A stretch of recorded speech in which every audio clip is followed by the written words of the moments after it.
बाक्लो हुस्सु र कुहिरोसँगै पर्ने शीतलहरका कारण कैलाली लगायत तराई क्षेत्रमा बिहान र साँझ जनजीवन प्रभावित बन्ने गरेको भए तापनि दिउँसो भने मौसम सफा नै रहेको थियो।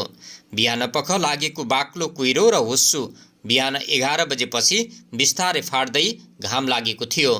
घाम लागे पनि चिसो हावा चल्ने भएकाले खासै तातो महसुस गरिएन। अहिले साँझ फेरि केही ठाउँमा हुस्सु र कुहिरो लाग्न सुरु भएको छ। जल तथा मौसम विज्ञान विभाग मौसम पूर्वानुमान महाशाखाका अनुसार आज राति र भोलि कैलाली लगायत सुदूरपश्चिम भरको मौसम सफा नै रहनेछ। बिहान तराई क्षेत्रमा हुस्सु कुहिरो र हल्का शीतलहर भने बिस्तारै दिन प्रतिदिन बढ्दै जाने सम्भावना रहेको जल तथा मौसम विज्ञान विभाग मौसम पूर्वानुमान महाशाखाले जनाएको छ। दिउँसो भने प्रायजसो मौसम सफा नै रहनेछ।